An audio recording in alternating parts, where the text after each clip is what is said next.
Mais j'ai juste une préoccupation, c'est celle de savoir si réellement le leadership peut être une condition sine qua non pour le développement de l'Afrique en général et pour la RDC en particulier. Je vous remercie.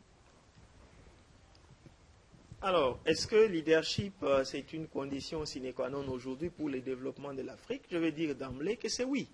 Parce qu'aujourd'hui, si vous regardez, comme à l'introduction de l'émission, je vous ai dit qu'on ne manque pas de grands professeurs dans ce pays. On ne manque pas de jeunes intelligents et talentueux comme vous êtes là. Mais le problème, c'est que il faut savoir distinguer entre la performance et le leadership. Et ça, John Maxwell le fait très bien lorsqu'il parle de la loi du couvercle.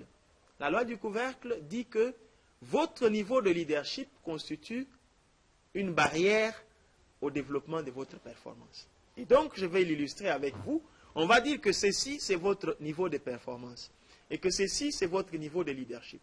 Si votre niveau de leadership est à 5, votre niveau de performance ne peut jamais dépasser le niveau 5. Il va s'arrêter au niveau 4. Et ça, après plusieurs études, après plusieurs enquêtes dans les entreprises, ça a été prouvé et démontré, aujourd'hui publié. Et donc, on est arrivé à quelle conclusion? Si on veut amener le niveau de performance à 7, qu'est-ce qu'il faut faire?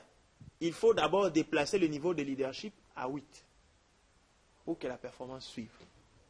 Et aujourd'hui, si l'Afrique veut décoller, veut se transformer, si la RDC veut se transformer, mon cher ami, la réponse à votre question, c'est que nous devons tous appuyer sur le levier du leadership. Si on augmente le leadership des personnes, des organisations, nous allons sans nul doute développer davantage ce pays et ce continent. Et il y a même des études qui ont prouvé que lorsqu'on augmente la connaissance, on fait une augmentation linéaire. Mais lorsqu'on fait une augmentation du leadership, on fait une augmentation exponentielle.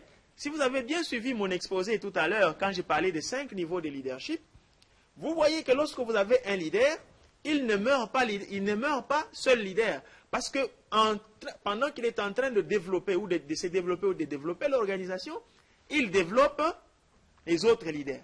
Ce qui fait que quand on forme un seul leader, on fait un développement exponentiel parce qu'il va amener les autres à atteindre aussi leur pleine performance. Il va les développer à leur plein potentiel. Et donc, partant de ces deux éléments dont je vous ai dit que élever ou éduquer un leader, c'est agir sur la croissance de manière exponentielle, tandis que former un technicien qui est très bien, qui connaît bien faire son travail, mais qui n'a pas les capacités de leadership, on va avoir une croissance linéaire. Parce qu'il est seul, il va continuer à aller seul, et quand il meurt, l'entreprise aussi ou l'organisation meurt. Et donc aussi, avec la loi du processus, si on veut aller loin, il faut qu'on investisse dans le leadership, mon ami.